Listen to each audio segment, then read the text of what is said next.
Okay, any other questions? Okay, great. But yeah, all in all, I think everyone's doing quite good with the class. Um, and really to, to focus on, just try to focus on those year Lord and that Mutaha Lord and try to guess a couple of the big things during the year. You don't even have to time them within the year. If you can just manage to say, oh, this is a year that you're going to have a great relationship, they're going to be really amazed and really happy with your work. The Воршапхала is kind of like the birth chart. It's not that hard, relatively speaking, to look at the birth chart and study that Navamsha chart and say, geez, you're in trouble this lifetime in your marriage, or geez, you're going to have a great marriage. But what is really hard is saying looking at the birth chart and saying what year that marriage is going to happen, or when that marriage is going to end, whatever. Now, with the Воршапхала chart, it's the same easy to say this is a great year for a relationship, or this is a terrible year for a relationship. And, with the same amount of work, you basically can narrow down something instead of a lifetime to a year, to a particular year. Trying to time the event within that year is a lot harder, though. That's kind of similar to timing the event in the birth chart to the dasha and bhukti, which is anywhere from, 4 months to 3 years long or so. So, if you can just work out some of the important things that are going to happen that year, the person's going to be really happy. Even if you don't try to time it within that year or tell them what each dasha of the year is going to consist of. That's a lot harder to do than just give them a reading for the year. There's a lot of Western astrologers actually that use solar returns really heavily, and they use it just to talk about what to expect that year. And they don't even try to time anything within that year time period. So when we start trying to time things within that year time period with the dashas and through some other means that we'll eventually learn, that's getting into doing stuff that's really, really tough. Like I said, if you can just tell them that this is the stuff to expect during this year, that's really a great prediction. That's better than telling them they're going to do something during this dasha and bhukti, which is on the average about 2 years long. So if you can manage that, really feel good about what you're doing, and you don't have to put too much pressure on, I couldn't figure out what happened in this dasha or this bhukti or whatever. Okay? So let's see, we've gotten through everything up to the Tajika Yogas. So today we're going to start with the Tajika Yogas. And just 1 second.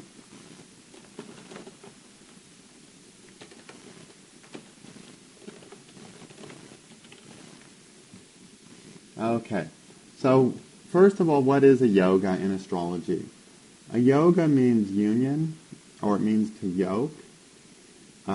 And it basically, something in astrology is called a yoga because it's an astrological something that yokes us or unions us with the fruits of our karma.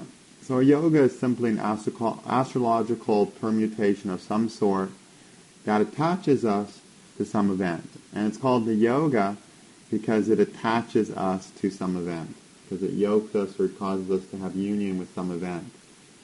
And so yogas can be, based on anything astrological, okay?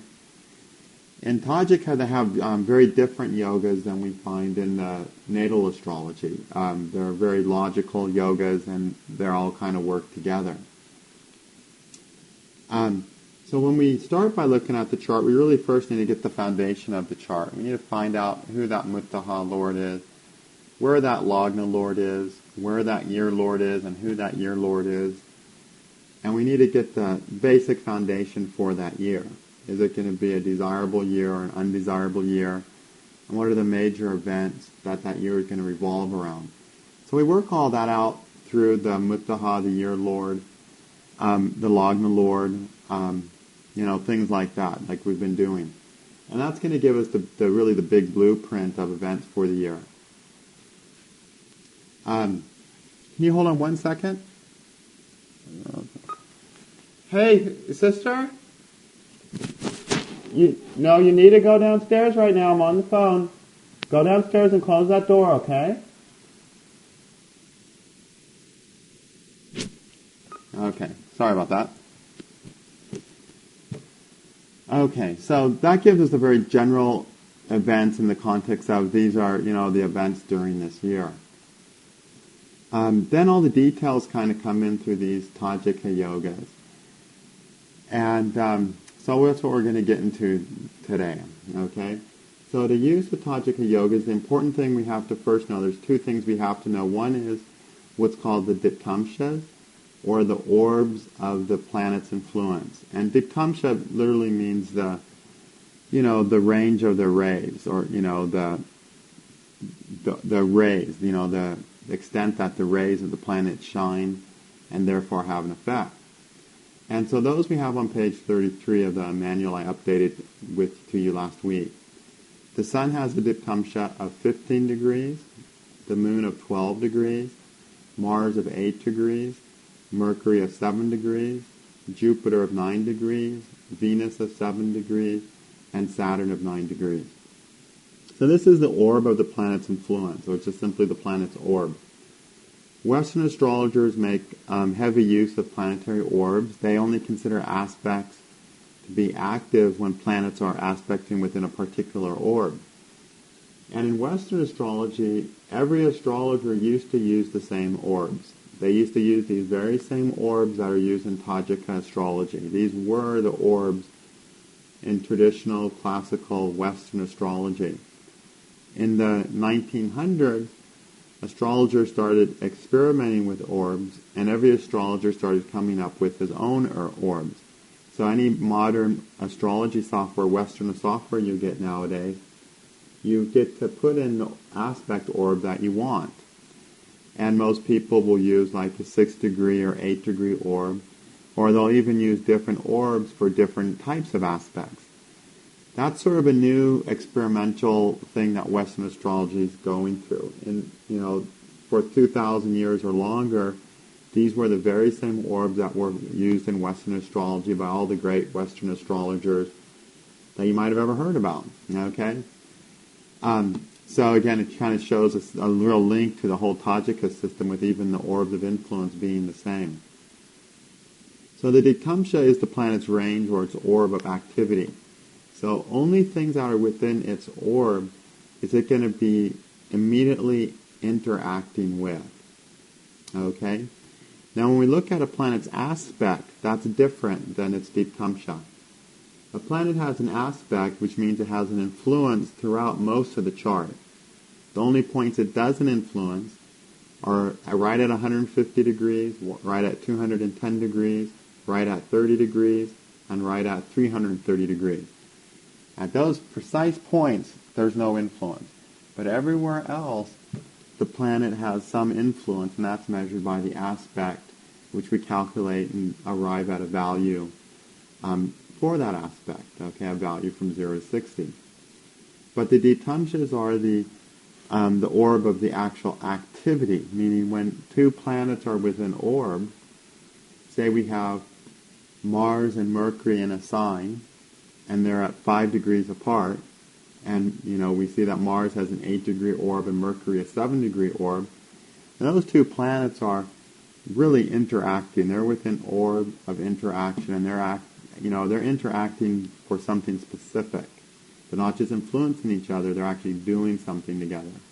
So that's what we use these orbs for, to really see if two planets are really interacting in such a way as to bring about something concrete. With aspects, we're kind of just looking at the influences of this thing, or the influence of that thing to some point. Okay? So it's a good practice to memorize these Diktamshas, okay? You'll notice in Kala, yep. The sun would be 15 degrees on either side, or 7.5? 15 degrees on either side. Good question. Yeah, so these orbs that are given on either side of the planet. Okay? If you pull up one of your charts, say you pull up the, let's just pull up the OMD 23 chart. Yep. When you say either side of the 15, so as long as when they are in same Rashi, so they are inside the orb.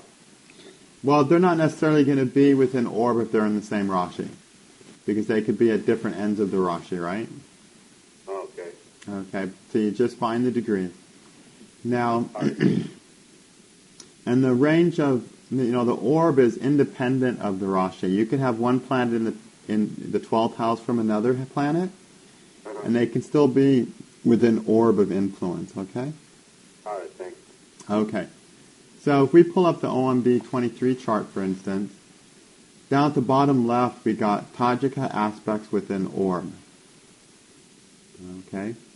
And what we've got there is we actually show the planets that are aspecting within range of their orbs. Okay?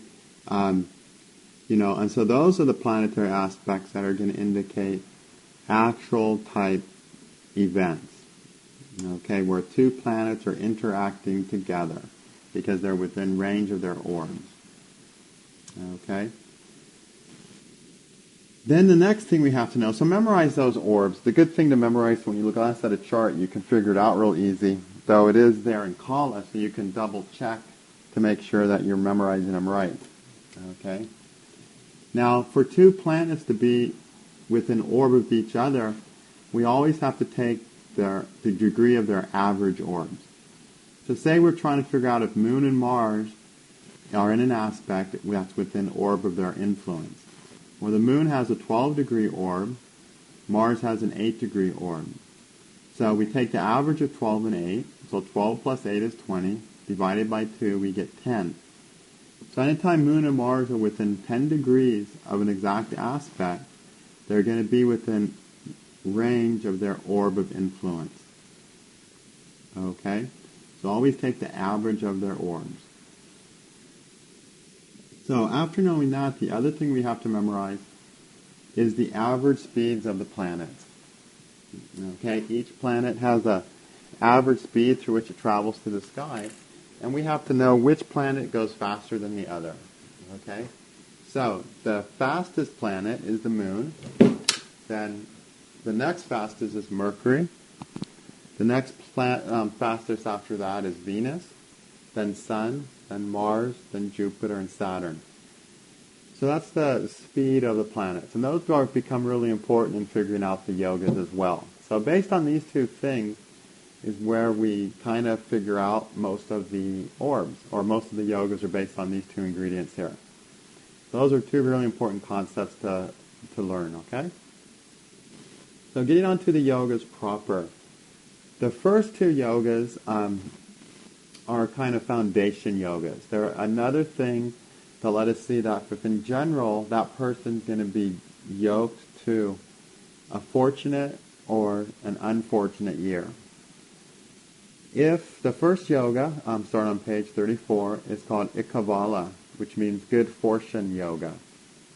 And that's when all the planets are in the four angles, or all the planets in the four houses, the 2nd, 5th, 8th, and 11th. Okay? When we see that happen, they say the effects are royalty and happiness.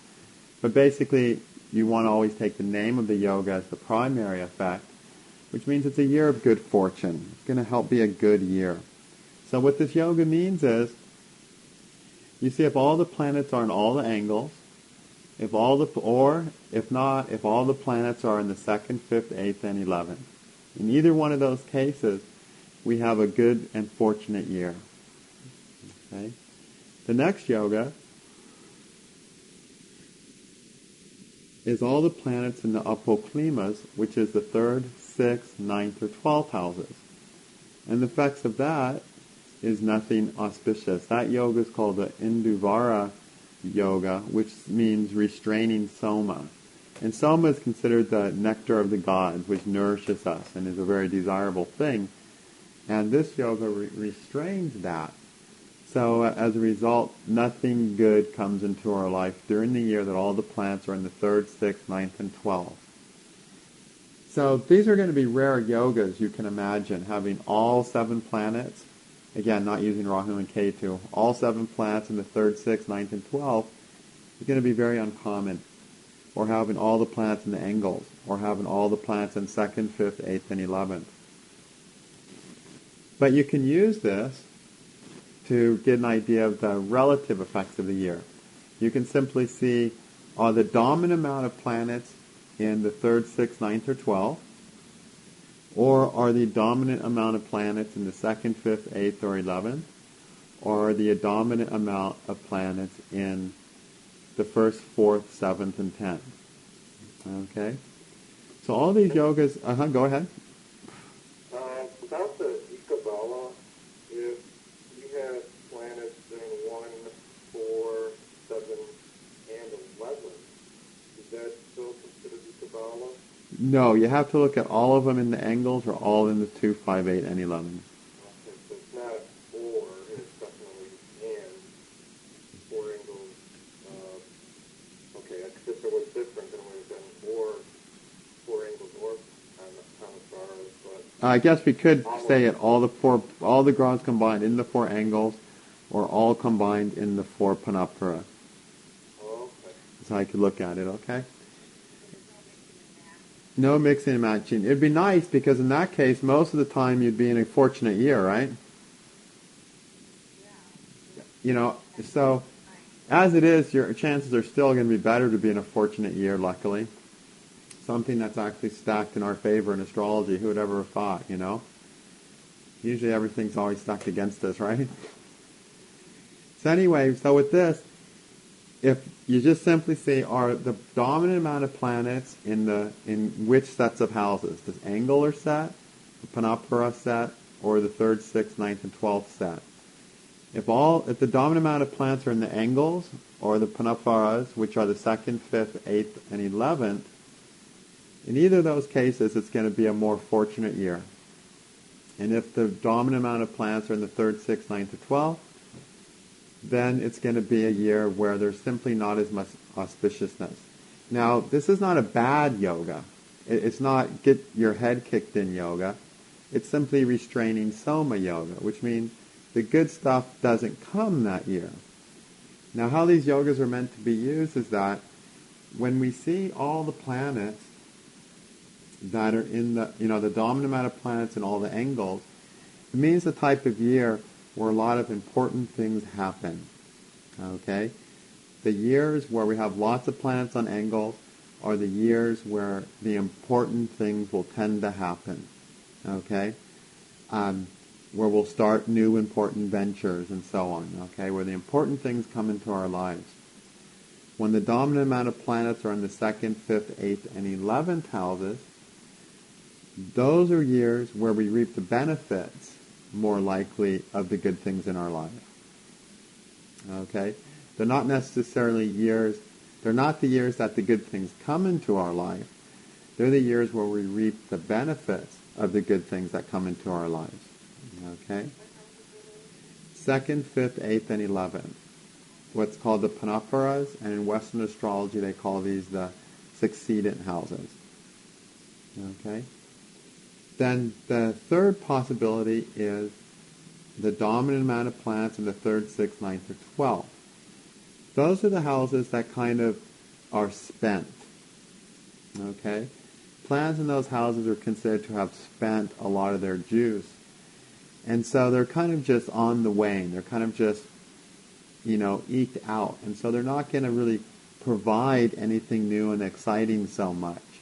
So a year with most of the planets in those houses, nothing new and great is going to be happening during that year, really. Okay? So it gives nothing auspicious. Doesn't mean it's going to be a bad year. It's just going to be one of those years where nothing really big is going to happen. Okay? So let's practice this a little bit. Let's go through this person here, his OMD chart, which we've been bleeding to death, and start with I think the first one I gave you was actually the 22nd year. So let's start with that 22nd year. In the 22nd year, this person has the moon, the sun, Mercury, and Mars in the angles, in the 10th and 1st. So 4 planets in the angles. In the 6th house, we have Jupiter and Saturn. And in the 9th house, we have Venus. So in the Apoklimas, the 3rd, 6th, 9th, and 12th house group, we've got 3 planets. But the dominant amount of planets are in the to angles. So this is a year of a lot of new things happening to the person. Okay, a year of them starting a lot of new things, or a better way to say it is a year with a lot of new things coming into their life.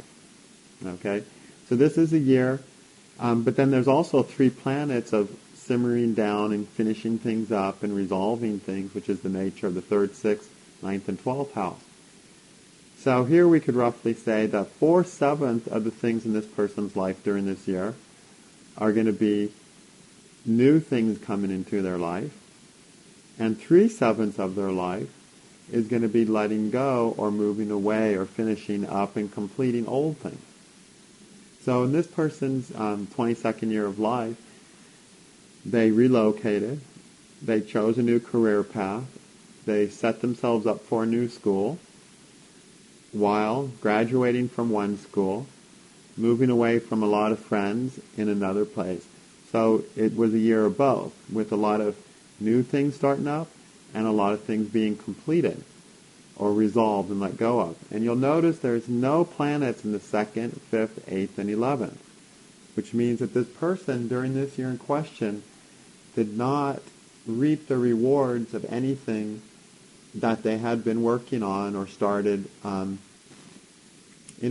in the past. It was not a year of reaping; it was a year of conclusions, 3/7 of the year, and a year of new things, 4/7 of the year.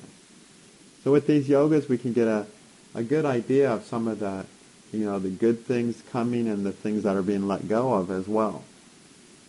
But nothing that's, providing them results of previous efforts or actions. No 2, 5, 8, or 11 placements whatsoever. So let's pop up to the 23rd year. In the 23rd year, we get Moon, Mercury, and Venus in angles. We have 3 planets in angles. We have Saturn, Jupiter, and the Sun in the apoklimas. And we have Mars, the 5th Lord, in an angle. Okay? Not an angle, I'm sorry. In the 5th house, which is one of the panaparas, one of the 2, 5, 8, or 11. So, for 3 in angles and 3 in the apoklimas, it's an equal year of letting go and completing things, as it is a year of starting new things. And you all might remember that the primary new thing that was started during this year was the most serious relationship of their life, as indicated by the year Lord being in the 7th house with the 7th Lord Venus. Okay? So again, and then some letting goes of things with 3 planets being placed in the 3rd and 6th houses. Okay, so relatively mixed there. Some new good things coming, but also, concluding and letting go of some other things as well during that time. Not an extreme year either way. If we go on to their 24th year, we get a year with 3 planets in angles, Jupiter, Mercury, and Mars in angles. 2 planets in 2, 5, 8, and 11, the Moon and Venus. And 2 planets in 3, 6, 9, and 12, Saturn and Sun. So it's a dominant year of new things. Why does this look funny here? Okay. And this was another year of the person moving, getting engaged, so stronger relationship stuff. So again, lots of new things starting in their life during this time. Starting to practice a bit during this time. So again, a year of mostly good new things coming into their life. And it was definitely a fortunate year for this person, as the yoga would show. Now let's skip up ahead to a more interesting year here.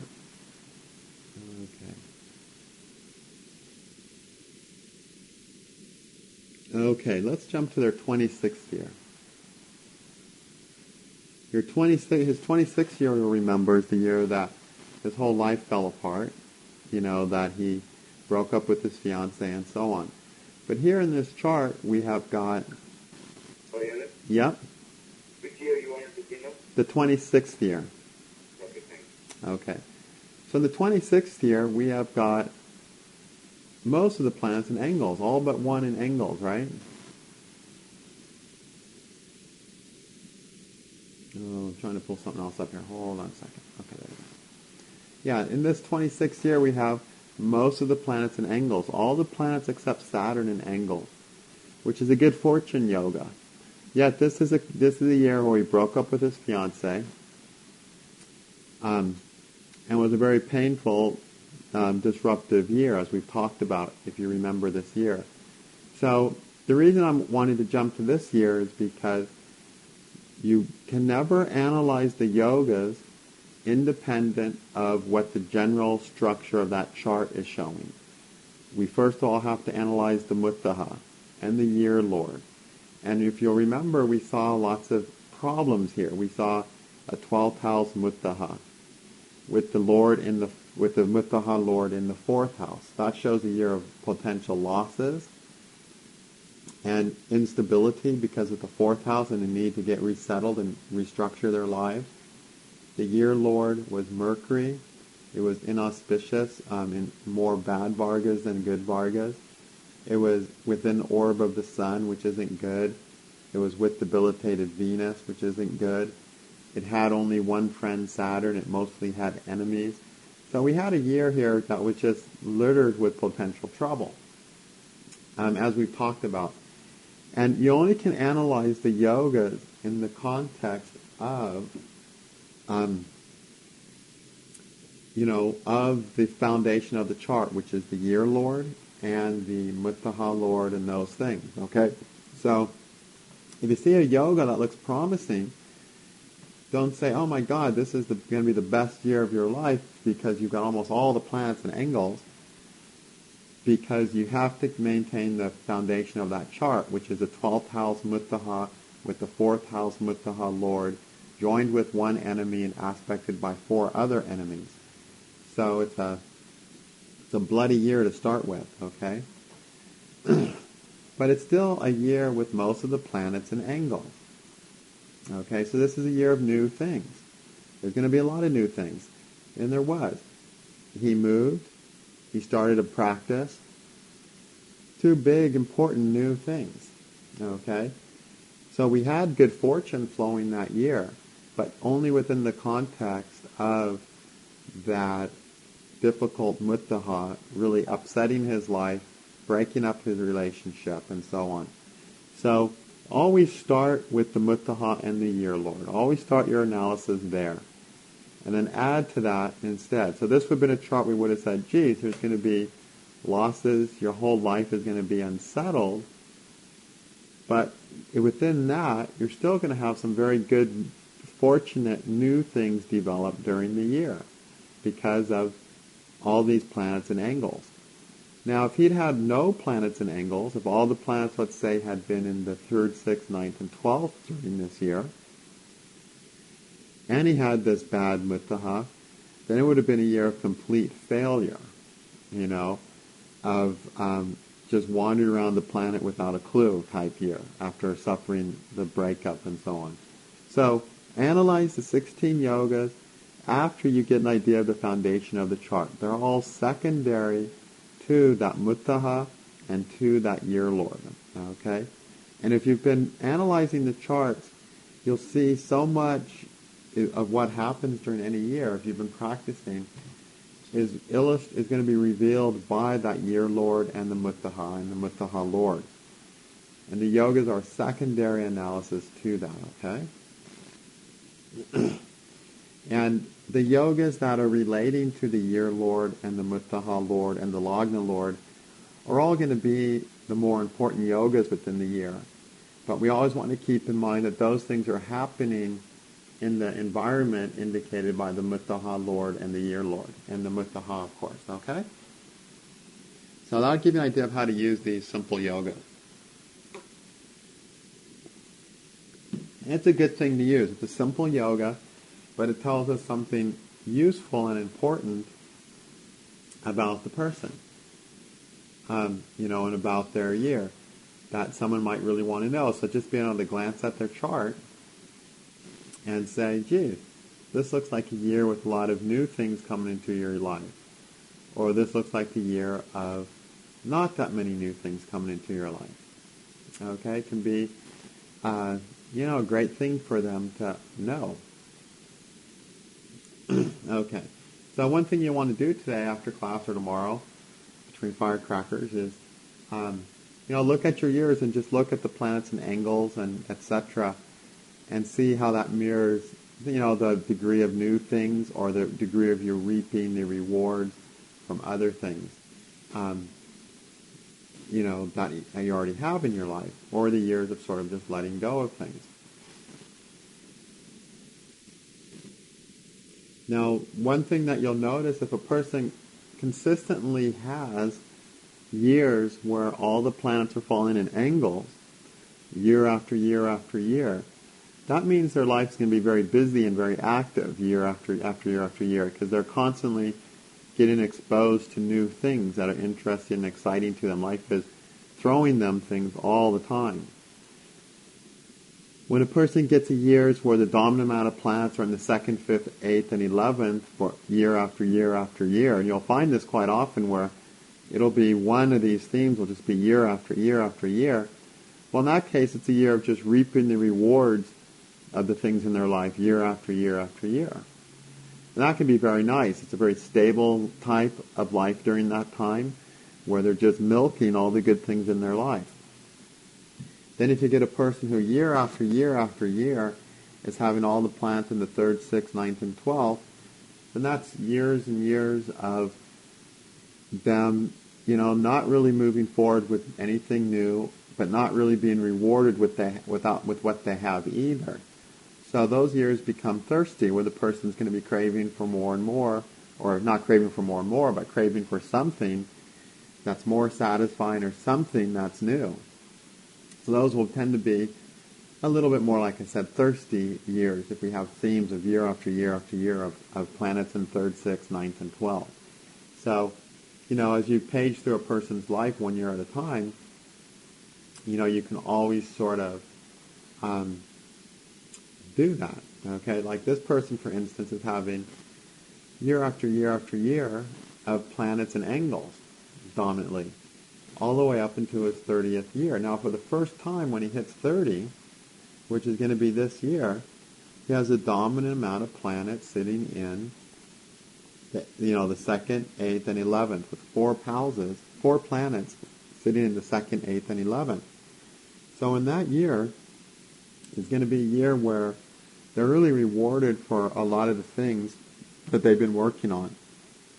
Very much a year of reaping the fruits of the things in their lives. For the first time, that's the dominant theme in a long, long time. It hasn't been the dominant theme for at least 7 years for this person. It was once a shared theme, but finally it'll be a dominant theme. So that indicates a year of much more stability for this person, which is kind of the nature of the 2nd, 5th, 8th, and 11th houses when they are giving the fruits, is that they kind of stabilize our existence a bit. Whereas the angles are indicating new things always, but new things are always a little unstabilizing, something new, but they really get stabilized and we really reap the rewards from those things when we have years with 2, 5, 8, and 11. So really simple, basic principle, but really effective, and it's these really simple principles that are usually the easiest and most accurate to work with. So pay attention to those 2 yogas, the good fortune yoga and the restraining soma yoga. Okay. Now we get into things that are technically a little bit more precise. And into the more, the more interesting yogas. Oh, and also, by the way, all these 16 yogas that we're going to probably only cover some of them in this course. We're going to save the more difficult ones for an advanced course. But these yogas, these Tajika yogas, all apply to prajna charts as well. So if you cast a prajna chart and all the planets are in the 3rd, 6th, 9th, and 12th, or the dominant amount of planets are in those houses, and the person asks the question, am I going to get married ever? it's not going to be happening soon. Because the soma, the good stuff, is being restrained if most of those plants in 3rd, 6th, 9th, and 12th. Doesn't mean it's going to be bad. It just means the good stuff's not flowing just yet.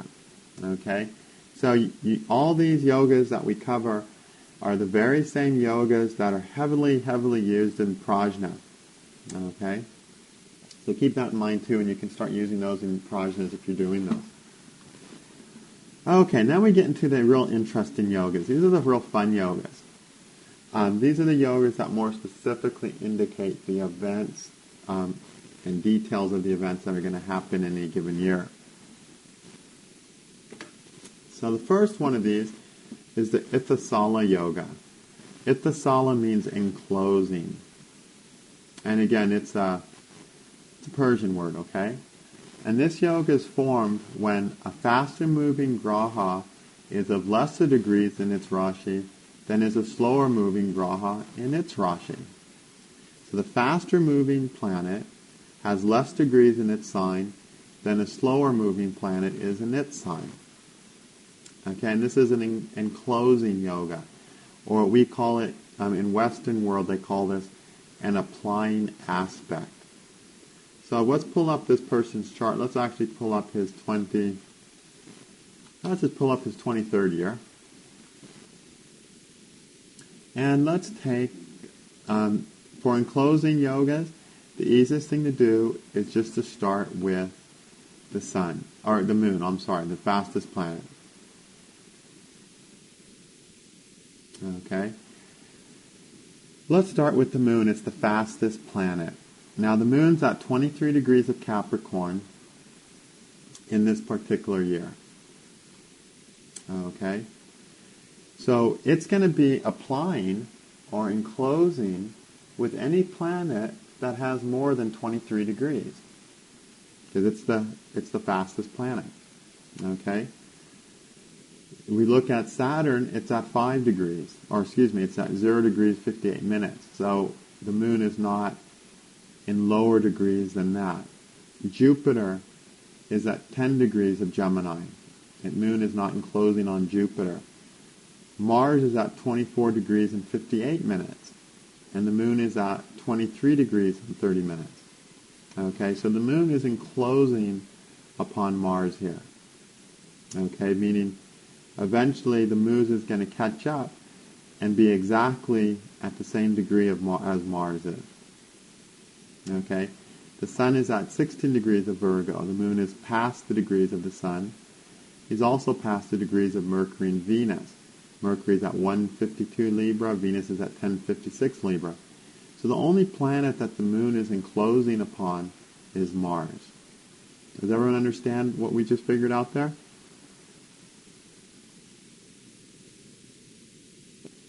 Okay, pretty simple, right? Anyone not grasp what we just did? Okay, so on this particular chart, the moon and Mars are considered to be in the Ittasala yoga, in an enclosing aspect. It doesn't matter that it's That it's what? That it's an 8th house aspect? Yeah. Okay. The fact that it's an 8th house aspect means it's a neutral aspect, right? So the moon and Mars are a neutral aspect with each other. Okay. Now, neutral aspects are not going to be as significant as friendly and inimical aspects, which are showing more desirable interactions or more undesirable interactions. It's in a neutral interaction. So it's an interaction that's really not going to do all that much, really in a significant way. But it is an interaction still. It's a neutral interaction, okay? So these two planets are enclosing upon each other. So here, we've got Moon, which is 4th house, Lord, enclosing upon Mars, which is the Karaka of houses, and the Lagna Lord. So this Moon-Mars thing can have something neutral to do, a neutral event, meaning not a particularly wonderful event, but not a terrible event, that revolves around their home. Okay? Or their house, or something like that. So it's a Not the most significant event because, like I said, it's a neutral aspect, okay? But it is an enclosing aspect. And it's the only enclosing aspect that the moon is causing. Okay? Let's turn to the sun. Mercury. Mercury is the next fastest planet. So it's always best to look for these yogas from slowest to fastest to slowest, because we're looking at that. And if we looked at, let's see,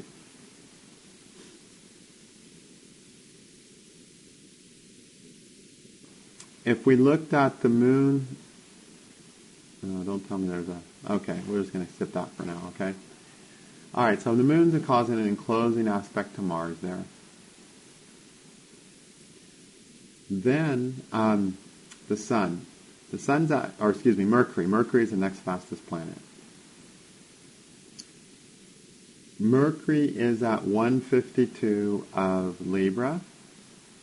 So every planet that's more than 152 of Libra, Mercury is going to be enclosing upon. So Venus is at 1056 Libra. Mercury will eventually catch up to Venus. So it's enclosing or applying to Venus. And that's every planet that's slower than Mercury. Now the moon's faster than Mercury, so we're going to ignore the moon. We already dealt with the moon. Mercury at 152 is in less degrees of the sun, which is at 1641 in its sign.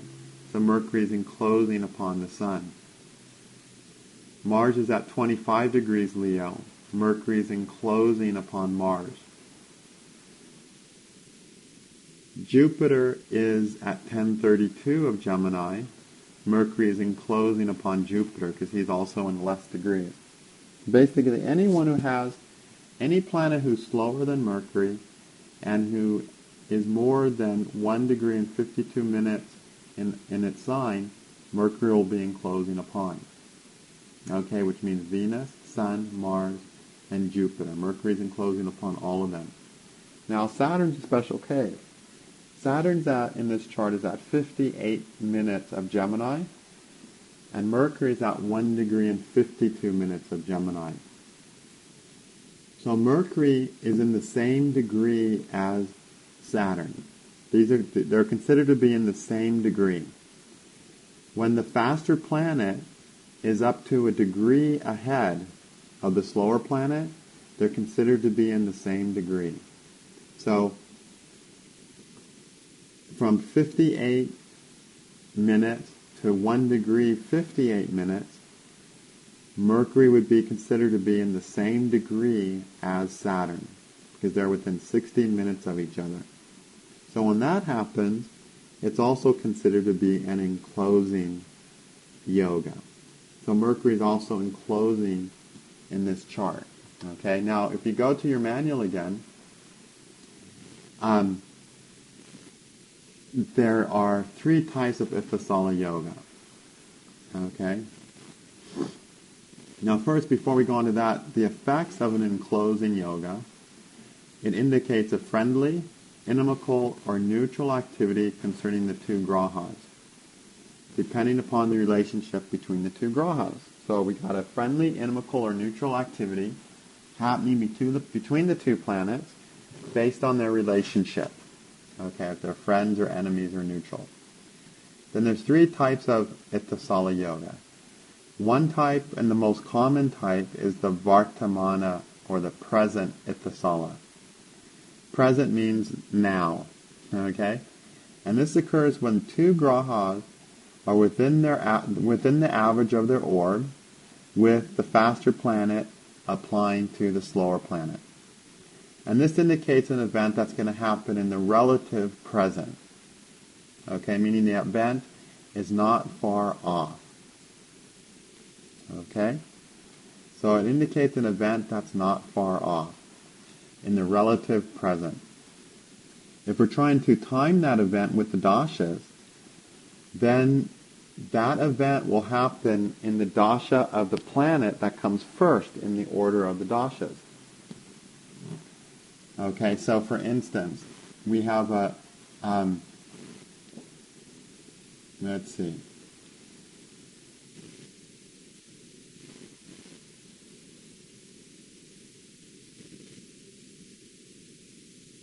don't have an example of that one with Mercury here, do we? Let's see. 9.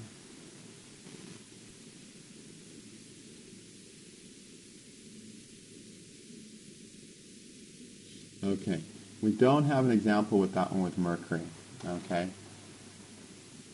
Let's find another planet. Let's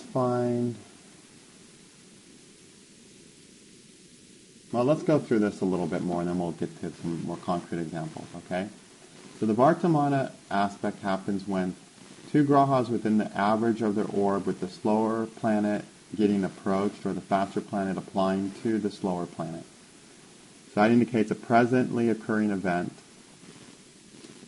and that event will likely occur in the dasha of the planet, whichever comes first. So if it's caused by, say, Moon and Jupiter, and if Jupiter dasha comes first, it's going to happen in Jupiter dasha, and it'll happen in the antardasha of the Moon. Okay? So it comes as soon as the dasha comes for one of those planets. Okay? And then it's in the antardasha of the other planet that it happens. So that's the most common Ittasala yoga, the Vartamana or present Ittasala. The next one is called the Purna or the full Ittasala.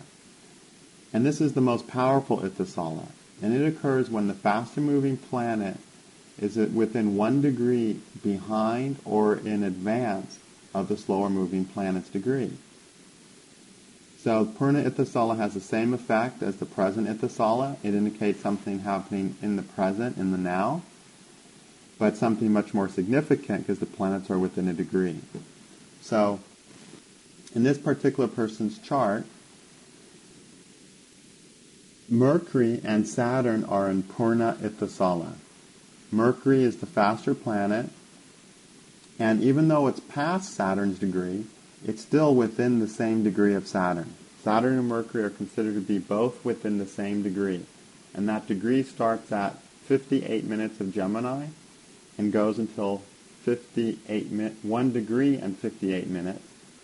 And Mercury being at 1 degree and 52 minutes in its sign is considered to be applying or being in full Ittasala and Purna Ittasala with Saturn.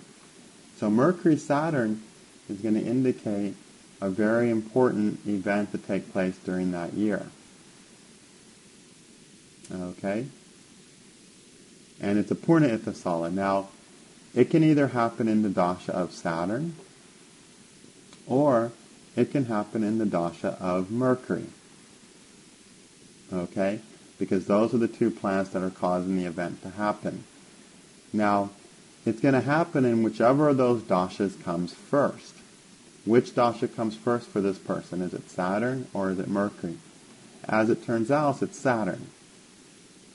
So in Saturn dasha, we're going to have the effects of this Saturn-Mercury yoga happen. And that's going to happen specifically in Saturn-Mercury. So we could try to predict this event to happen in Saturn-Mercury, which would be September 9th of 2000. Okay, because that's when that dasha runs. So we would try to figure out that event and then predict it. So that's how we do it. Now if Mercury dasha came first, then it would have been Mercury-Saturn that this event would have been brought about. Okay? Now, with Mercury being the year lord, as well as the 6th lord, and Saturn being the 10th lord, you can guess what may have happened during that event. Okay? Here he got a job. 10th house career, 6th house work. So he gets a job in Saturn-Mercury. Okay? So that's how we can predict things to a very, very short time with Воршапхала using these yogas. Okay? Now, going back to the manual, that's the Purna or the full Ittasala. It works exactly the same way as the Vartamana, the present Ittasala. It's the same idea. It just gives us this extra idea that even if this faster planet is in front of the slower planet, if it's within the same degree, within 60 minutes of that planet, it's still considered to be at a full enclosing aspect, okay? Then we have the third type of yoga called the Bhavishyata Ittasala, which simply means future Ittasala. So as compared to the present and now Ittasala, this is the future yet to come Ittasala. And this occurs when the fasting mover planet is behind the slower moving planet, but out of range of their average orb of influence. Okay, so they're, same situation, they're just out of range of their orb of influence. So their rays aren't considered to be mingling yet, so it's not a present and now occurrence, but since the rays will eventually mingle, it's going to happen more so in the future. Okay? So they say in the old books, they say this gives an effect in the end of the year, in the latter portion of the year, not at the beginning of the year. It's a future yoga. Now, in this case, the event occurs in the dasha of whichever graha comes second, instead of the dasha of the graha that comes first. And then it comes during the antardasha of the other graha forming the yoga. Okay? So, going back to the birth chart here, Mercury is applying to Venus. And Mercury and Venus look to be 9 degrees and 4 minutes apart. So if we look at Mercury and Venus, we'll see that they're 9 degrees and 4 minutes apart. Now, Mercury's orb of influence, Diptamsha as it's called, is 7 degrees, and Venus's Diptamsha is 7 degrees. So the average of Mercury and Venus's orb is 7 degrees. So if Mercury was within 7 degrees of Venus, then it would have been a future Ittasala, a present and now Ittasala. But since Mercury is more than 7 degrees from Venus, it's considered to be a future Ittasala. Okay? So Mercury and Venus is a future Ittasala. And we have 9 degrees, as we have 9 degrees. So that means that the combination, the yoga indicated by Mercury-Venus, is not going to happen in the first dasha, which is Mercury, but it's going to happen in the second coming dasha, which is Venus. So in Venus-Mercury, we have this important Ittasala yoga happening here. Okay, so in Venus-Mercury, we have an Ittasala between the year Lord Mercury, placed in the 7th house with the 7th Lord Venus. So February 13th of 2001, we have got this future Ittasala happening during this year. So it didn't happen in Mercury-Venus, it happened in Venus-Mercury, because Venus was the second coming dasha. During that time, the relationship took on more serious notes. And actually, that happened February 13th, the day before Thanksgiving, which, is a unique day to have a yoga activating your 7th house, because that's always such a time where, such a romantic relationship-centered time. And that happened to work for them this year. Okay? So needless to say, they had a good and bonding or whatever it's called, Valentine's, that, kind of put them into committing more deeply to each other, actually, as we'd expect by this Venus-Mercury coming alive during that time, this present Ittasala. Okay? Or this future Ittasala. So, the only difference between the future and the present Ittasala is that the future Ittasala happens later in the year in the dasha of the second coming dasha instead of the first dasha that comes involving these two planets. Okay, pretty simple, huh? Now, yeah? Mm-hmm. Does it matter what dasha they're in? What's that? Does it matter what dasha they're in? Right. I mean, you say the dasha of the Ittasala yoga. Does it matter that they're in sun dasha? Or does it matter if they're in, They have to be in the dasha of the yoga forming planet. Okay. Okay, because So if they're within the sun dasha, then these yogas would do, then the Mercury-Venus thing wouldn't happen. no, they have to be in that dasha. Okay? And that's what by second dasha, what I mean is, there's two planets involved in the yoga, Mercury and Venus, right? Uh-huh. One of the dashas is going to come first, right? Either Mercury dasha will be first or Venus dasha will come first, right? Okay. Because it's a future yoga, the event's going to happen in the dasha of whichever planet comes second. Meaning not the second dasha, but out of these two planets, which dasha comes after the first one. Okay. Okay, so Mercury dasha is before Venus dasha, so it has to happen during Venus dasha because it's a future yoga. If it was a present yoga, it would happen in whichever of these two dashas, either Mercury or Venus, that came first, meaning came before the other one. Okay? Okay. So by first and second, I mean relative to each other, not relative to the dasha order. Okay. Okay, you got that? Yep. Okay, that's an important point. So this is a timing method that I've had good luck with.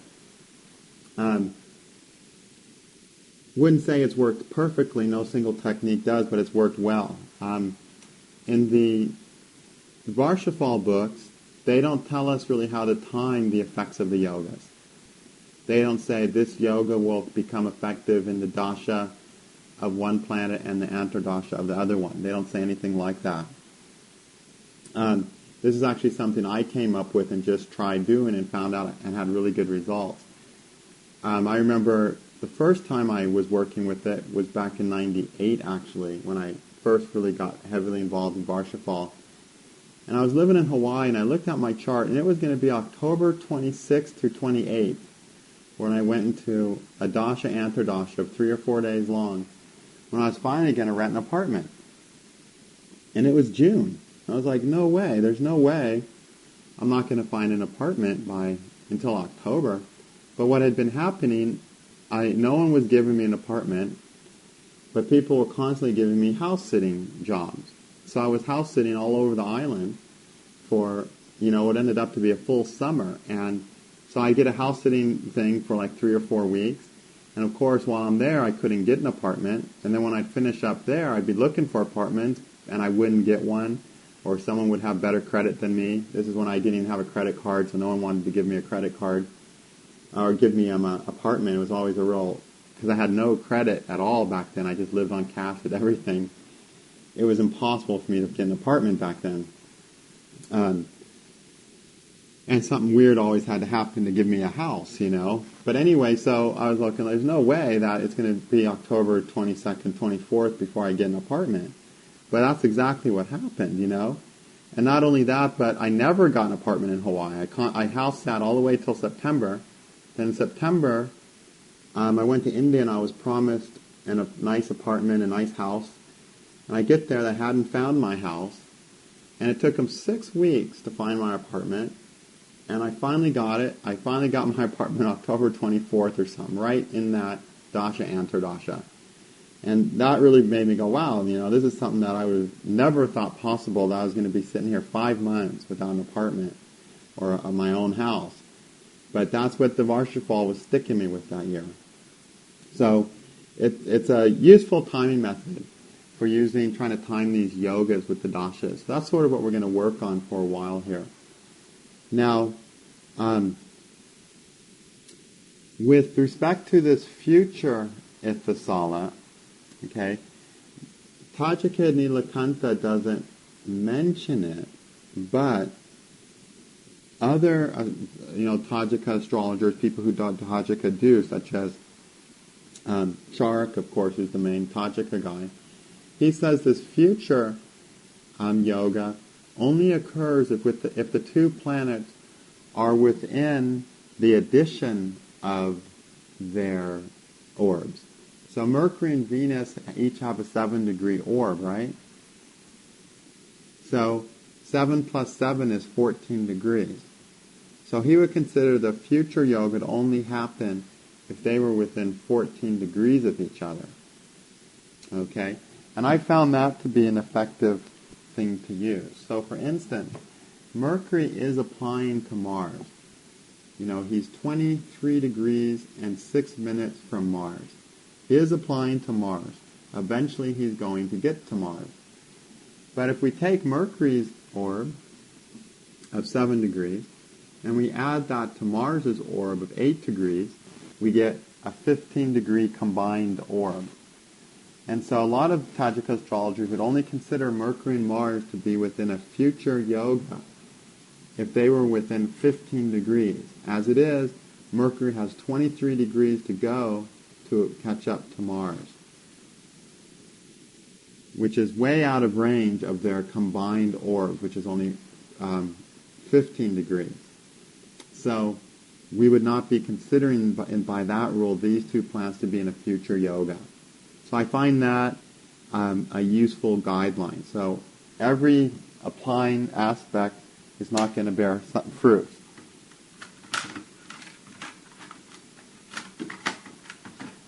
For the applying aspect to bear fruit, it either has to be within the orb of the influence, which makes it a present yoga, or it has to be within the combined aspects, in which case it's a future yoga.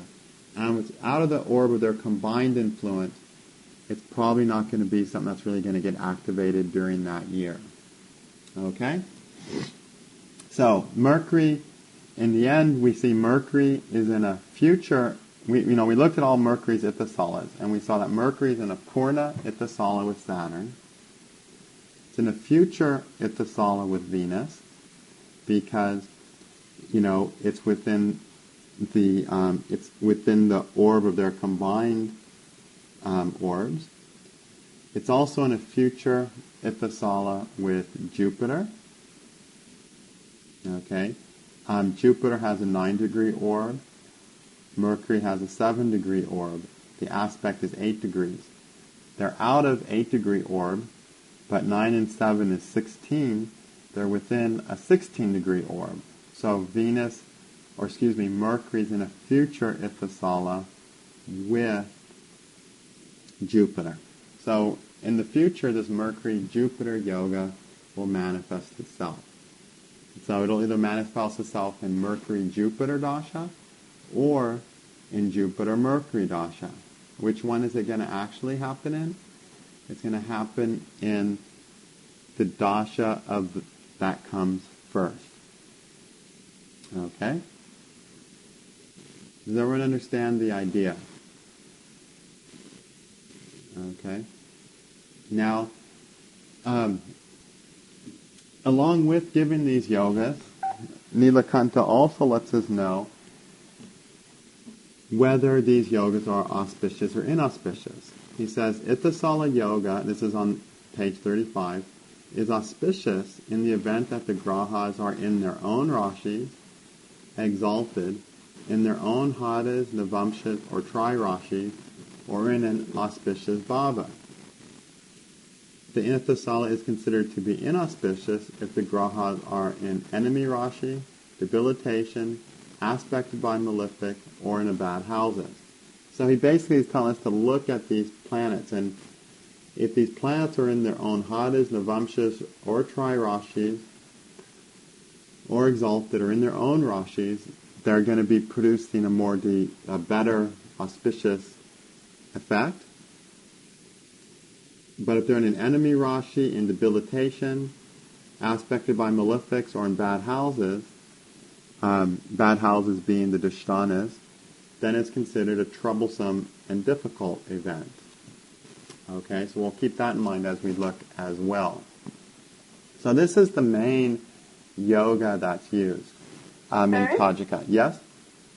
Could you tell me what a tri-rashi is, please? Yeah, a tri-rashi, if you remember when we figured out the year lord, one of the things that was a year lord candidate was the tri-rashi lord of the Lagna. Remember that? And to find the tri-rashi lord, we had to see if the Воршапхала happened during the day or during the night. Oh, okay. And then we looked at that table, remember?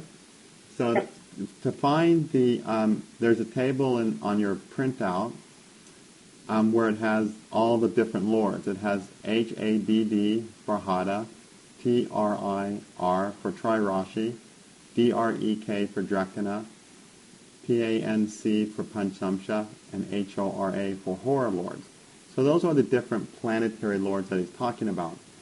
And when they say their own Drekana, he means the Drekana as per that special Drekana calculation. Okay, that unique Drekana calculation that's based on the weekday lords. So, for instance, in this chart, we just looked at the future Purna, the present and full yoga between Mercury and Saturn. Mercury is not in its own sign. It's in an enemy sign, in fact, right? It's not in its own Trirashi. It's not in its own Hada. It's not in its own Drekana. And it's not even in its own Panchamsha, which he doesn't even mention. But it's not in anything of its own, okay, which isn't desirable at all. So Mercury's yogas are going to be a little skewed. Now, in the Navamsha chart, Mercury's in Libra. How do we know that? Well, we know it either because we know that the first 3 degrees and 20 minutes of Libra is Libra in the Navamsha. Or if you have Kala, you can right-click on the screen and pull up the Navamsha chart, and we see that Mercury's in Libra in the Navamsha. So Mercury's not in its own any of these. Instead, Mercury's in an enemy's sign. So Mercury's not going to be indicating the best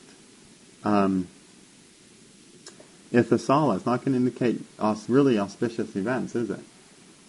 It is in a good house, at least. It's in an angle, at least, right? The 7th house is one of the best houses. So it indicates a more significant event by being in the 7th, but not the best. Now let's look at Saturn. Saturn is in Gemini sign.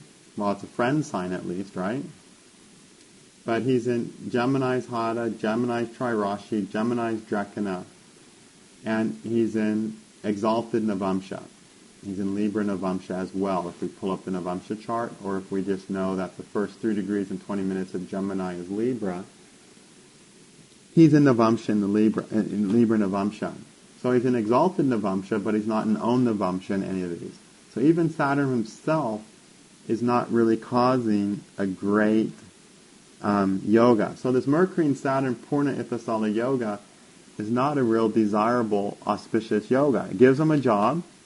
It gives him a job very easily because they're in a friendly relationship, but it's not a job he likes. In fact, he hates the damn job. He doesn't even want to do it because these two planets, especially the Dasha Lord Mercury, the Dasha Lord is always going to be more important than the Bhukti Lord, okay? Because the Dasha Lord Mercury's in enemies Rashi and enemies Navamsha, and even in enemies Drekana, because it's in the moon's Drekana, who's also an enemy of his, it's just not going to be a really desirable job that happens during Mercury. So that Mercury, Saturn, Purna Ithisala gives him a job he doesn't like. The other yoga we looked at was the Mercury-Venus future Ithisala. Now that yoga is going to give effects in the dasha that comes second, which in this case is Venus Mercury. All right. Now Venus, the dasha lord, who, like I said, is always going to be the more important planet, is in a good house in the 7th house. It's in its own Rashi in Libra. Okay. It's in an enemy's Hada, in Mercury's Hada, but it's in a friend's Trirashi, being in Saturn's Trirashi, and a friend's Drekana, being in Saturn's Drekana, and in its own Rashi. So the Venus-Mercury period, helps cement, is the most cementing time during the year of his relationship with the girl, and it happens very auspiciously, because Venus, the Dasha Lord, is in its own Rashi. And therefore it's going to give a better yoga effect than Mercury is. Okay? Now if Mercury had been in its own Rashi or own Hada or own something, or exalted in the Rashi or something, then Mercury-Venus would have been even a lot better. Okay? But as it was, with the Dasha Lord being good, it's still quite good. So we have to look at these Hada, Trirashi, and Drakana Lords whenever we analyze, and of course the Rashi Lord and the Navamsha Lord, whenever we analyze the Dasha effects, okay? Or the effects of these yogas, basically, to see how really auspicious, really how favorable those yogas are going to be, okay? Okay, so these are the basic yoga. That's the main yoga. And this is the most important yoga for prajna. Like when you cast prajnas, you always want to look at the these yogas in the prajna. Okay? Now there will be lots of these yogas in the chart, but there's certain ones that are going to be most important. The ones that include the Lagna Lord are going to be very important because, see, these planets can be causing these yogas, but when it comes down to it, these planets have to involve you somehow. The person has to be involved in these yogas. So the yogas that involve the Lagna Lord is going to be significant. Okay, and will indicate a specific concrete event within the year because the Lagna Lord's involved. They're included in that event, okay? So that'll be one of the very important events, is that which includes the Lagna Lord. The other important events will be the events that are indicated by yogas that include the Muttaha Lord. And then the other important events are going to be the events that include, indicated by the yogas that include the year Lord. So when it comes down to it, you really want to concentrate on these Ittasala future yogas that include the Lagna Lord, the year Lord, or the Muttaha Lord. Those are the important events in the year. So going back to this person's chart, just concentrating on that. The Muttaha Lord, the year Lord was Mercury. So all the yogas involving Mercury are going to be more significant. Okay, and indicate more important events. So the Mercury-Venus indicating a romantic, desirable event. A romantic event, right? Mercury and Venus in the 7th house. The Mercury-Saturn indicating a career and income event, because Saturn rules the 10th and 11th house. The other important event is going to be Mercury-Jupiter. Okay? Jupiter's a 9th and 12th house event. 9th and 12th house event. What could that maybe be? Okay, in a friendship and association with a teacher, actually. So if we look at, Jupiter being the guru. If we look at Mercury, look at Jupiter and we look at his strength, he's in a friendly sign. In the Navamsha chart, Jupiter is sitting in, it looks like, Capricorn in the Navamsha. He's in the 4th Navamsha of Gemini, which is Capricorn. He's in Capricorn Navamsha, so he's not in a great Navamsha, in enemies and debilitated Navamsha. He's in a friend sign, in the Rashi at least. In the, if we go over to the Hada table and so on, we see Jupiter's in Venus's Hada, a friend's Hada, and Mercury's Trirashi, a friend's Trirashi, and the Drakana of Mars, which is also a friend. So Jupiter's mostly in friendly, important things here. So Mercury and Jupiter indicating, an association, a yoga with a teacher. Okay? Now when is that going to happen? It's going to come in whatever dasha comes last out of Mercury and Jupiter dasha. And if we look at his dashas, we see Mercury dasha comes before Jupiter dasha. So in Jupiter dasha, because this is the future present, or future enclosing or applying Ittasala, in Jupiter dasha they start an association with the teacher, and it happens during Jupiter-Mercury. Okay? Is when we'd be predicting that one. Okay? See how we did that? And that would be one of the more important things that year, a more concrete event to them, because it includes the year lord. Then Mercury is applying to Mars, but it's out of range of the combined rays of Mercury and Mars, so it doesn't count. Mercury is applying to the Moon, but it's about 21 degrees apart. The Moon's orb is 12 degrees. Mercury's orb is 7 degrees. That equals 19 degrees. It's greater than 19 degrees, so we don't have to, nothing real important is going to happen with Mercury-Venus there, Mercury-Moon. The other enclosing aspect is that Mercury is applying to the Sun. Okay? And it is about 15 degrees or so behind the Sun. The average of Mercury and Sun's orb is 15 for the Sun and 7 for Mercury is 22, which comes out to 11 degrees. So they're greater than 11 degrees apart, so it's not a present Ithisala. If we combine the rays of Mercury and the Sun, we get 15 plus 7 is 22, but it is within 22, so it's a future Ithisala yoga. Okay?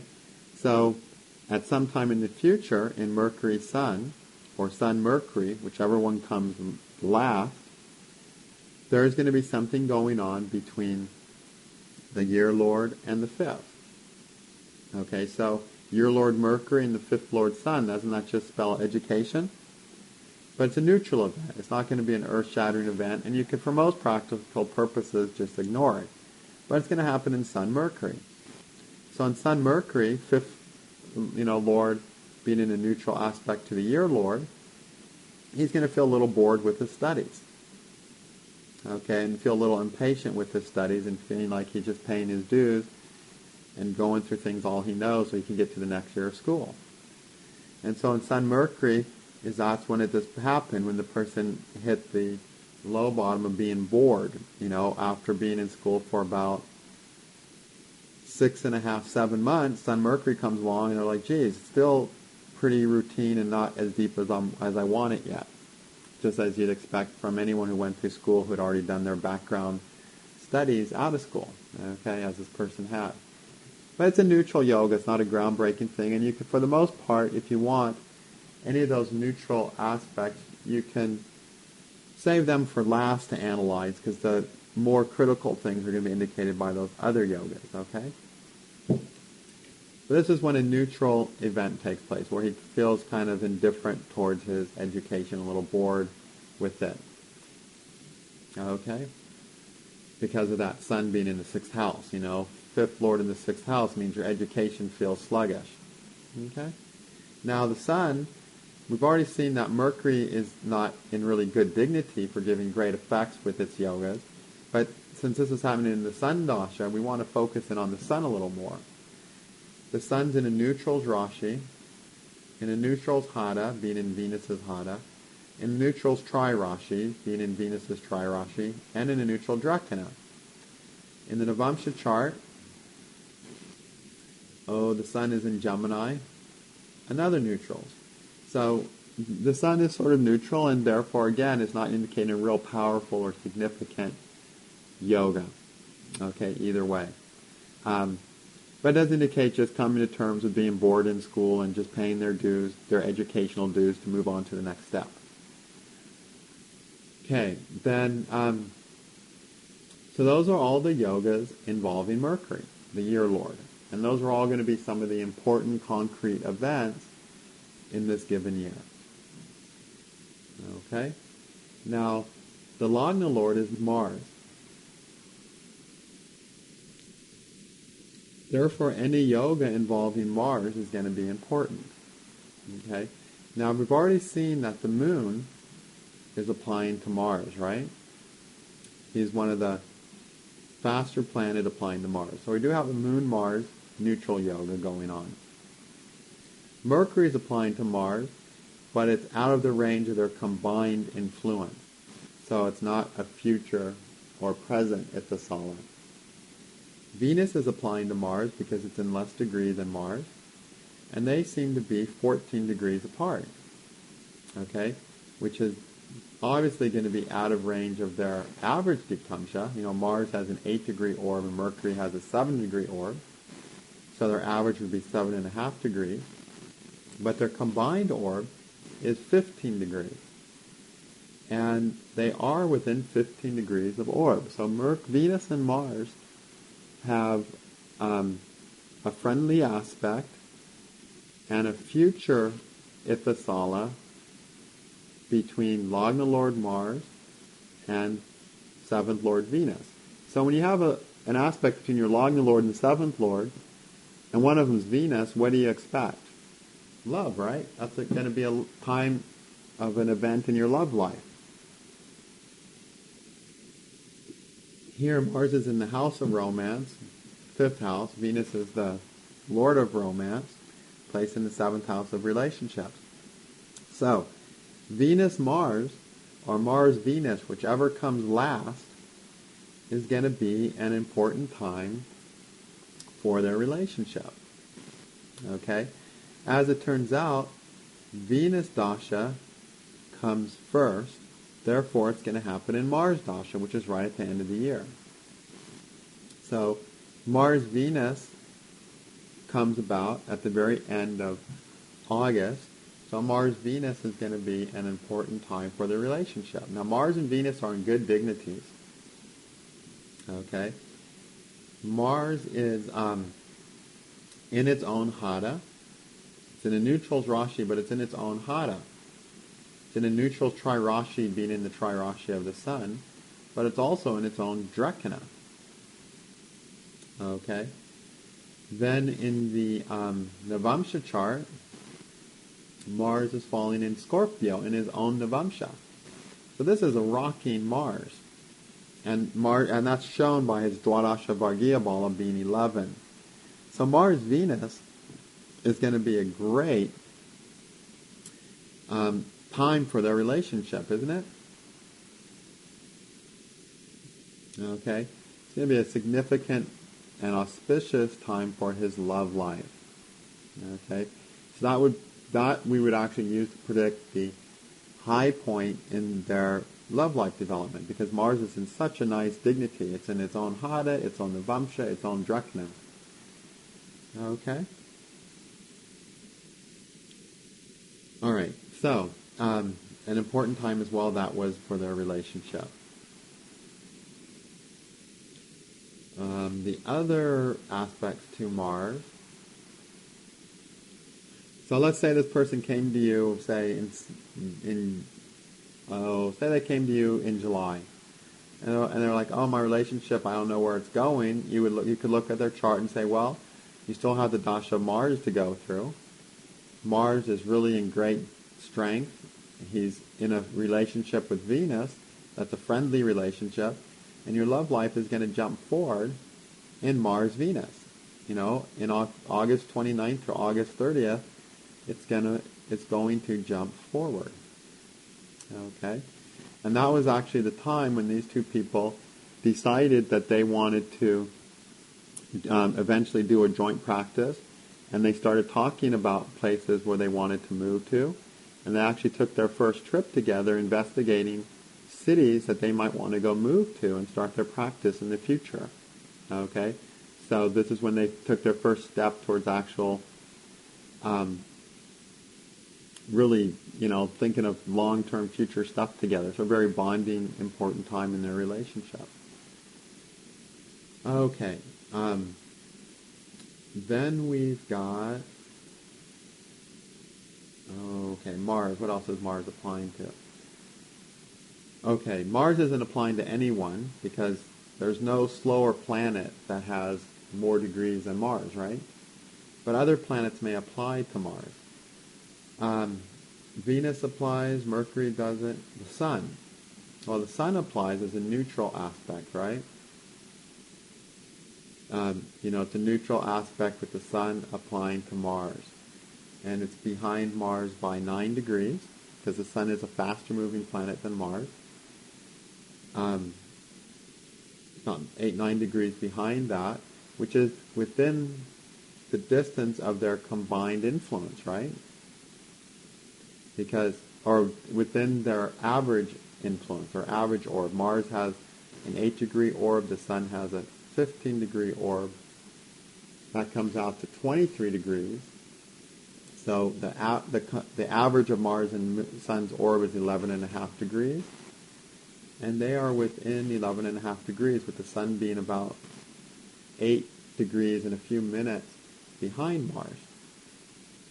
Okay, so Sun's applying to Mars here. So in Sun-Mars, an event relative to the 5th house has to occur, right? Or it could happen during Mars-Sun. But it's going to happen with whichever dasha comes first, due to the fact that it's a future yoga, not a present, or not a, it's a present yoga and not a future yoga. So Sun dasha comes before Mars. So in the Sun-Mars, they're going to have an educational ithasala going on. And that's going to happen to the degree as good as the main dasha lord is, which is the Sun. We've already seen that the Sun's really in neutral dignities. Mars, fortunately, is in really good dignities. But still, it's a mediocre, again, Mars, Sun is in the 6th house, it's the 5th lord in the 6th house. Another time of realizing that they're feeling their education's a little sluggish because of the type of education that gets dished out to them at that time. It's not like things are the same, and then, they just go, gosh, it's just boring still. But something happened in the education that makes the person go, wow, this is not as accelerated as I want to be, So they go to a class or they have a workshop that shows them that, okay, you already know this, let's get through it and move on, okay? All right. So that's the Lagna Lord. The other important Lord is going to be the Munta Lord Sun. We just looked at all the ithasala, or enclosing, applying aspects of Mars. So at the Sun, what planets could be applying to the Sun?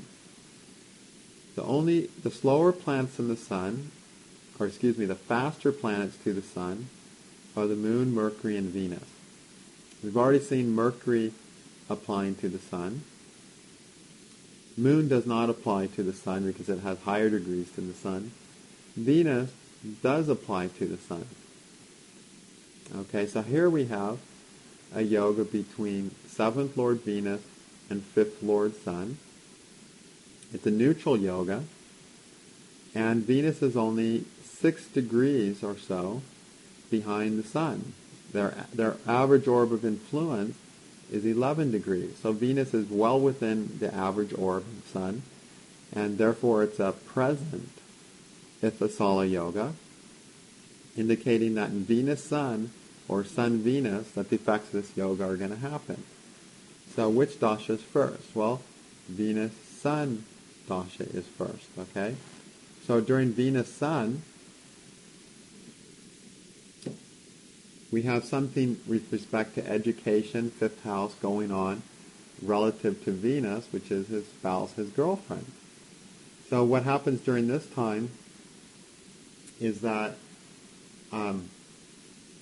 he starts actually encouraging to a great degree his girlfriend in her studies. She's at a point of wondering if she wants to continue at this time, because she had just finished the first semester. And here we've got Venus-Sun in educational partnership type thing going on, and him being there, he encourages her, and they encourage each other to continue with their studies. And Venus, we've seen, is in its own Rashi. It's one of the planets in good dignity. So this is another important relationship point where they're sharing their education, and being in a partnership strengthens both parts of those lives, with him primarily strengthening her resolve to continue her studies. She had actually just taken the first part of the semester, or just decided to take one semester to see if she liked it. Whereas when he started the school, he knew he wanted to graduate. She was just getting her feet wet at first. And so at this type, she had got her feet wet and was at the point of wondering if she should really wanted to do this, and be largely, not largely, but to a large degree because he was there, they did continue it. Eventually, after they broke up, she actually didn't end up graduating. Okay? Anyway, that's another story. That's her chart. Okay? But at this time, he very much, education and relationship supported each other. Go ahead. How do you know, I mean, we wouldn't know that it was education per se, but he do. And then looking at it, when you look at Venus being in the seventh house and Sun in the fifth house of romance and children, how do you know that a child in romance wasn't part of what was going on other than, rather than education? Yeah. There's two ways to approach that. There's the easy way and the hard way. The easy way is, as you're doing the reading, little things will pop into your mind. And in one chart it'll be romance, and in the other part it'll be children, and another chart it'll be education. And you want to follow those little hunches, those little voices, which means you're using your intuition, right? And that's the easy way, because getting those details is really hard to do methodically. It can be done, and we know that it's an educational focused year, if you remember. Like when we went back to the beginning and we studied the Muttaha during this year, we saw that the strongest planet influencing the Muttaha was Jupiter, right? Which is the planet of education. What's that? Jupiter's children. Jupiter's also children. But in this chart, Jupiter's in the third house, the house of studies. And, it's the ninth lord, which also has to do with education, but with children, right? So it's just splitting that thing up that, okay, the ninth Jupiter and the fifth lord are both in signs of Mercury. Mercury is an educationally centered planet. In fact, Mercury is not a child-centered planet at all. And Virgo, in fact, is considered a childless sign, because Virgo's a prepubescent girl, right? Okay. So how's a prepubescent girl going to have a child? She can't do it. So Virgo, it's unusual for anything related to Virgo to give children. Okay? So it's through that level of analysis that if we really work super hard, we could split the hair. Is it education or children? It's education because we got the signs of Mercury. We got Virgo, which is a virgin and not about to have a baby, right? So based on that, we would not want to jump to children to be happening between Venus and Sun.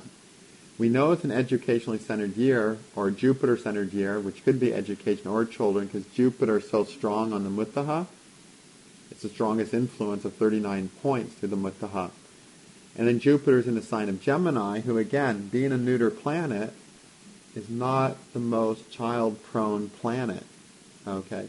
So based on that, a brilliant astrologer would have been able to guess, okay, education, But what happens when we do readings, it's important to study all this stuff, to know that this is a childless sign, and then to know that Mercury is educationally centered and not really children-centered.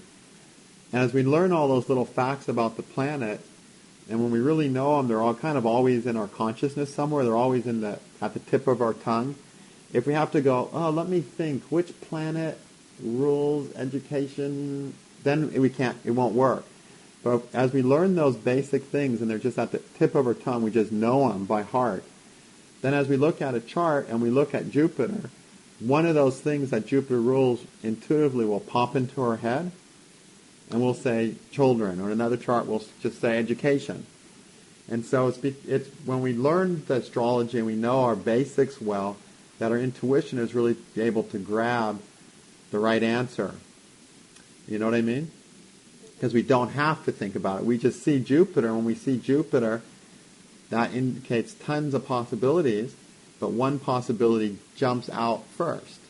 But unless we know all those possibilities and studied all of them, there's no possibilities to jump out.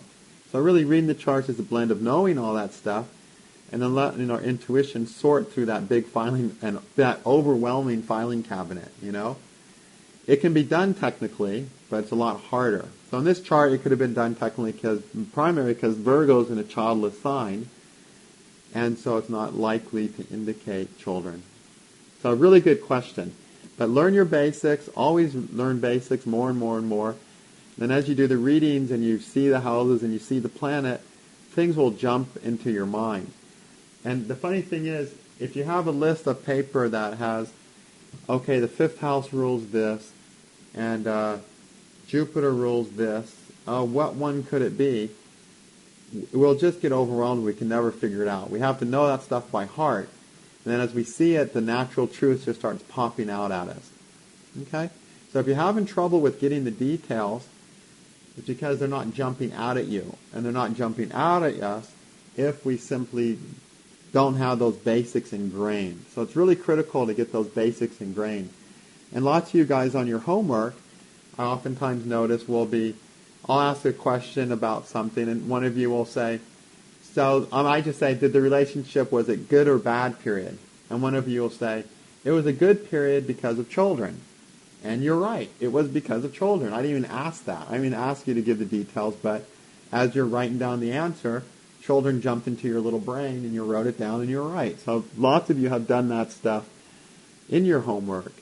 And that's just how it happens. We know the basics and they pop into our mind and fill in the detail.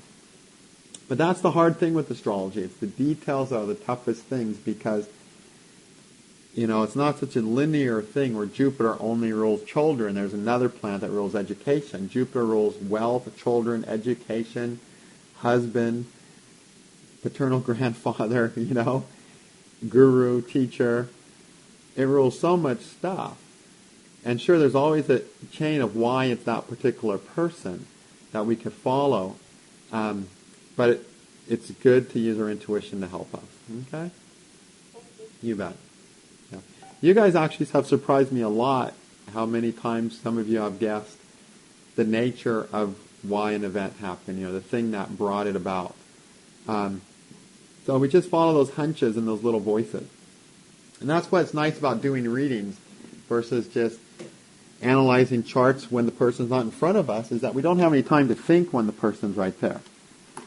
And so something pops into our head and that's the next thing we're saying, and we don't have time to be happy or regret what we said until after the person leaves. And most often in those cases you'll find out that you've said the right thing. Okay? And that's really what makes readings fun. That's the fun part of doing readings, as we just get into that flow.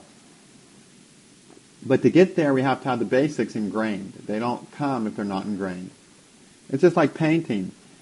To paint well, we have to know all the techniques, all the way the brushes can do different things, and all the ways that paints can intermix, and all the way that different paint textures can correlate and look different next to each other. We have to have all those techniques. And once those are ingrained, the artist just whips out the paintbrush and starts painting without even thinking about the principles and the techniques, because they're ingrained. And then it's just they get into the flow of the painting and they create a masterpiece. And reading charts is the same thing. We have to get all that basic stuff ingrained, all the principles ingrained, until they're second nature, until we can do them in our sleep. And then we jump into the chart and we don't think anymore. We jump into the chart, and since we know it so well, we just go with it, and it's not a tedious, painful, step-by-step thing. We just take it and run with it. And that requires good basics, good technique, and knowing it by heart. Okay. Anyway, I think those were all the aspects that were applying to the sun. Now, the sun could be applying to some planets that are slower than him. The slower planets than the sun are Mars, Saturn, and Jupiter. Okay? The sun is past Jupiter and Saturn, so it's not applying to Jupiter and Saturn. It's not an enclosing yoga. But the sun is applying to Mars. The sun is about 8 degrees behind Mars. 8 degrees and looks like 17 minutes behind Mars. So it is applying to Mars. The average of the sun and Mars orb is 10, or sun's degrees is 15, Mars's is 8, so that comes out to 23, right? So 11.5 degrees is the average of their orbs. But we already talked about the Mars-Sun aspect, didn't we, when we looked at Mars? So we already covered that one, okay? So it's the aspects, the yogas, applying to those three lords, the Lagna Lord, the Muttaha Lord, and the Year Lord, that are going to indicate the more important events to that individual. Because those are the events directly affecting that person, or the events that that person is directly involved in somehow. Okay? So to start with, concentrate on those three. For purposes of prajna, we actually just concentrate on the yogas relative to the Lagna Lord. So in prajna, the Lagna Lord is everything. In prajna, the Lagna Lord is the Muttaha Lord as well. Because in a prajna chart, the Muttaha Lord, the Muttaha, is always going to be the Lagna. And that's why in prajna we don't use the Muttaha, because it's already counted as the Lagna. So in prajna, that Lagna Lord is always the key thing. And you can use these yogas to see what is in the future for the person. Just look at what planet, what planets Mars is in, or the Lagna Lord is in the Ittasala Yoga with. And those are the events that are going to be happening in the future. And the closer the degrees, the more close to exact the yoga is, the sooner the effects of that yoga are going to manifest. Okay? So we use these same yogas in Tajika. All right, any questions about these yogas? We covered a lot, I imagine.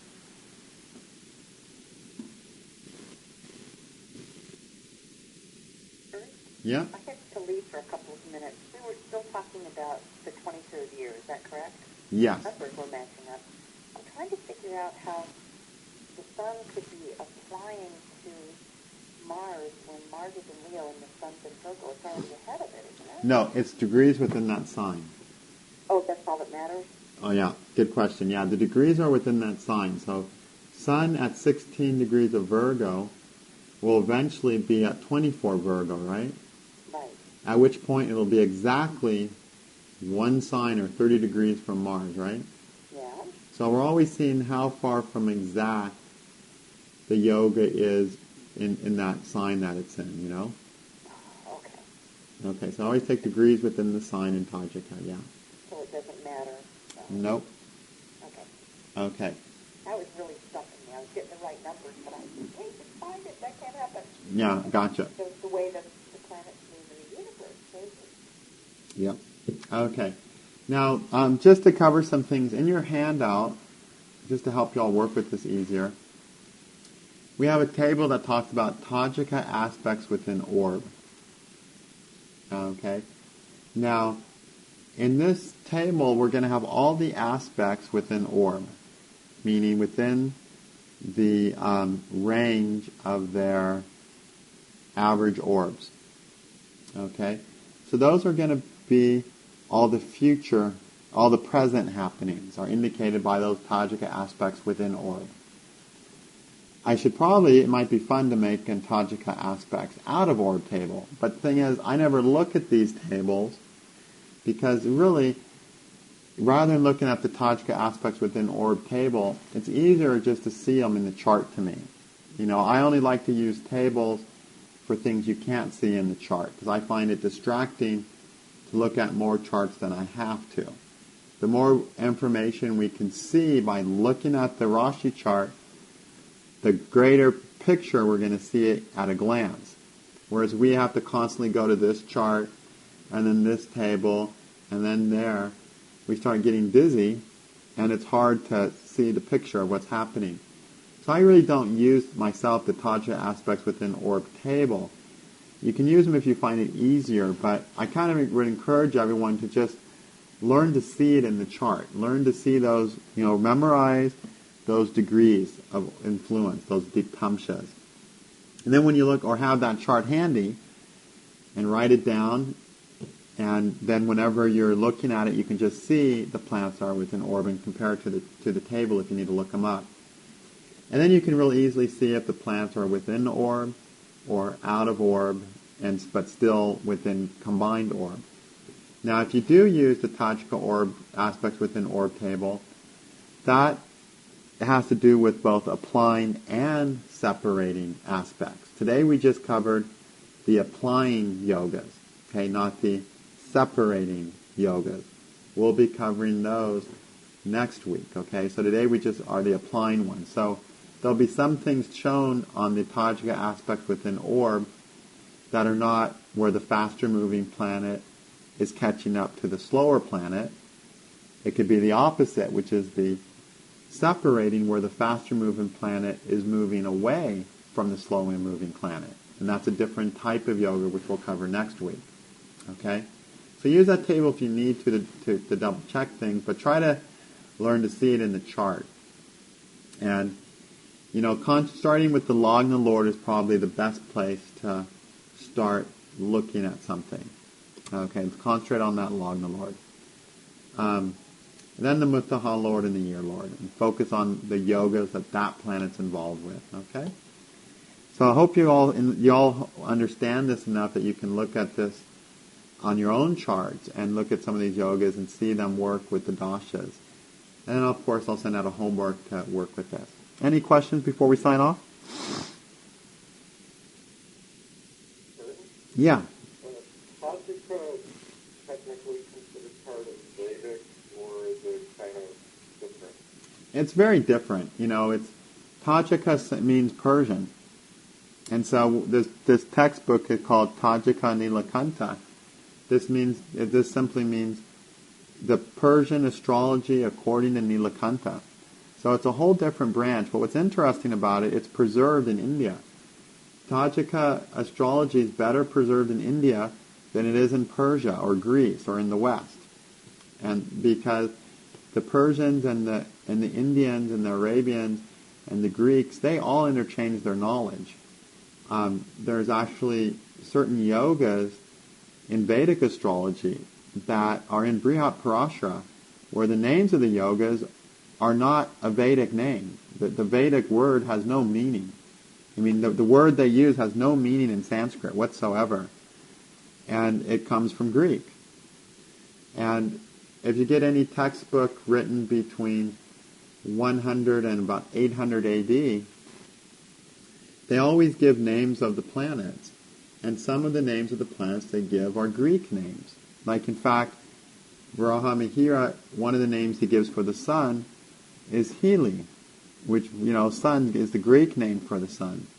So, Tajika is not a part of astrology that's, from the Hindu seers, as far as we can tell, unless it originated in India, went to Persia, and then came back to India in the Middle Ages, which is possible, But no, it's a completely different system with completely different rules. But it's still zodiacal astrology, meaning that, we use the zodiac, we use the houses, we use the planets. They're all the same, and they all mean the same.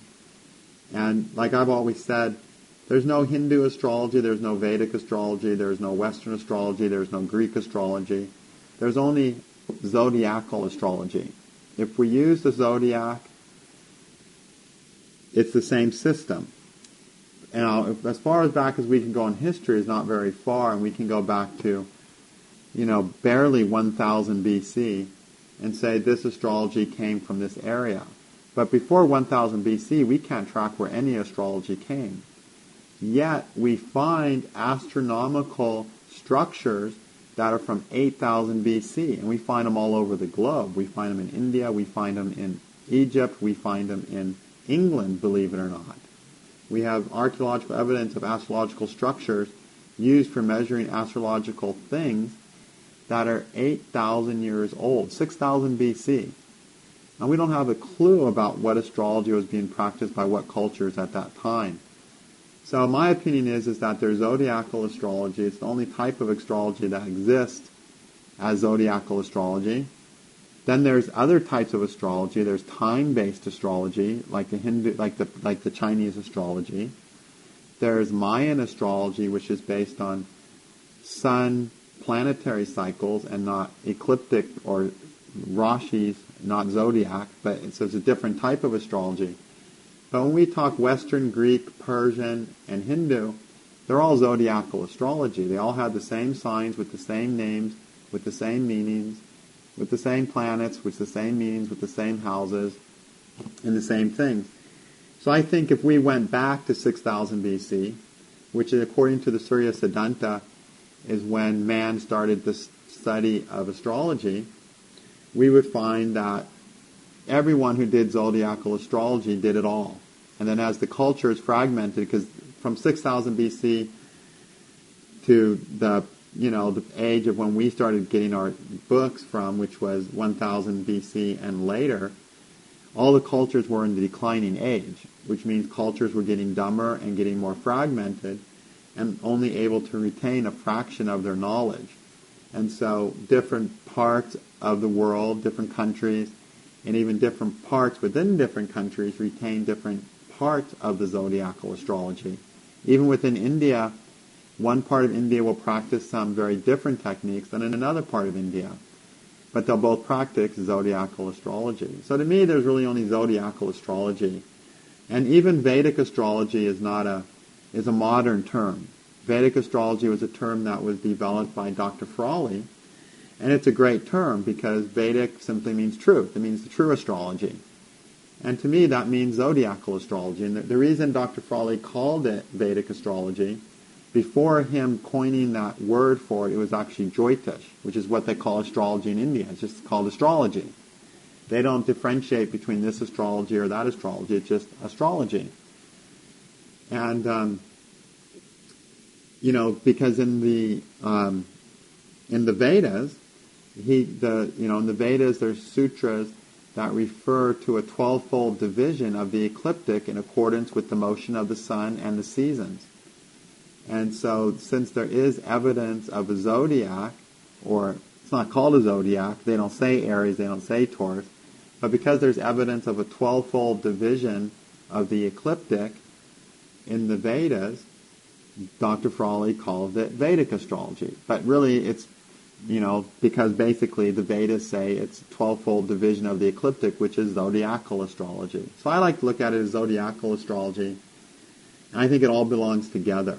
I don't think we can be a great astrologer if we, from a scholarly point of view, if we don't know of all systems, because they all belong together. They're all zodiacal. They all work together to create our destinies. But no, this is not part of the Hindu traditional astrology, that the traditional Hindu priests. This is something that entered India from Persia. So this is the thing the Persian learned man shared with the Indian learned man. Okay? So there's a long answer to your short question. Thank you. But it's always interesting to hear the history. And, the Hindus have always very much welcomed knowledge, the Hindus were never a dogmatic creed. The unique thing about Hindus is that it's not a dogmatic religion, and it's not a dogmatic belief system. The essential belief of Hinduism is that everything's an aspect of God. So if you really believe that, if you really see the world that way, there's no room for discrimination, and there's no room for dogma. Only an unenlightened person has discrimination and dogma. And so the wise men of the ancient days, shared with each other, and they were happy to share with each other. And there's histories of Indians, Persians, and Greeks, and Hindu astrologers practicing out of Persia. There's written records of correspondences between Hindu astrologers and people in Persia. So we know these guys interchanged their information, and which is a great thing. But again, since 500 AD, we've just been trying to put astrology back together to what it was in 6000 BC, when we were a much more enlightened culture, supposedly. So for the past 1500 years, we're just putting the pieces together. And anyone who says this is the system, and it's really the system that one astrologer was practicing in one part of India in 600 BC, it's not the whole system. It's just a little fragment. It may be a beautiful fragment. It may work really, really well, but it's not the whole picture. It's going to be another 4,000 years? Let me think. It's going to be another 4,000 years before No, it's going to be longer than that. It's going to be another 6,000 years or something like that before we have the whole system of knowledge back. So we got a long ways to go. So don't feel bad if you bomb your predictions, you know. We're in kindergarten. So, you know, so we're given, God gives us our allowances when we approach astrology, I'm sure, you know. Okay, any other questions? All right, good. Well, everyone have a happy 4th of July. And don't omit your studies just because you're out having fun in the sun, okay? Okay, take care.